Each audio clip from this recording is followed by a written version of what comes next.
अभी आपको अहम मंजर से खबर देते चले। एमक्यूएम पाकिस्तान ने आज हंगामी इजलास तलब कर लिया है। इजलास में बल्दियाती इलेक्शन समेत मौजूदा सूरत हाल पर गौर किया जाएगा। एमक्यूएम पाकिस्तान की जानिब से अहम लाहा अमल का ऐलान भी होगा। एमक्यूएम पाकिस्तान की जानिब से मौजूदा सूरत हाल पर हंगामी इजलास तलब किया गया है और इस इजलास में बल्दियाती इलेक्शन समेत मौजूदा सूरत हाल पर गौर किया जाएगा। एमक्यूएम पाकिस्तान की जानिब से अहम लाहा अमल का ऐलान भी होगा।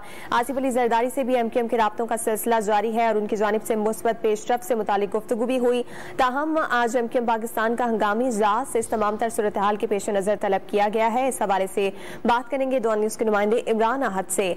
इमरान, बताइएगा, इजलास तलब किया गया है, कितनी देर में इजलास शुरू होगा और एमक्यूएम की जानिब से क्या ऐलानात मुतवक्के हैं?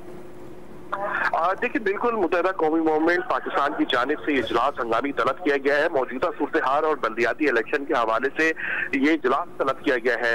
जराए ने यह भी बताया कि तमाम राब्ता कमेटी के अरकान है उनको फौरी तौर पे ये बताया गया कि वो टाइम से फौरी तौर पे पहुंचे। उसमें खास तौर पे अनीस कैमखानी, मुस्तफा कमाल, फारूक सत्तार, खालिद मकबूल सिद्दीकी की हिदायत पे कि फौरी तौर पे वो आए और आने के बाद सारी राब्ता कमेटी वहाँ मौजूद होगी। अहम फैसले किए जाएंगे, लाहे अमल बनाया जाएगा अगर इलेक्शन होता है इस हवाले से, और हिकमत अमली तय की जाएगी। उसके बाद प्रेस कॉन्फ्रेंस के जरिए जो है वो बताया जाएगी कि आखिरकार जो है वो लाए अमल में क्या तय पाया है। मगर जरा यही बता रहे हैं कि एमक्यूएम ने वफाकी हुकूमत से अगर इलेक्शन हुए तो वफाकी हुकूमत से बाहर होगी और खास तौर पर उनका ये भी फैसला सामने आएगा कि वफाकी हुकूमत के साथ साथ वो हुकूमत भी जो सपोर्ट कर रही है वफाकी हुकूमत को, उससे भी वो बाहर आ जाएंगे। जी, बहुत शुक्रिया। इमरान अहद हमें अब तक की होने वाली डेवलपमेंट से मुतालिक अपडेट कर रहे थे।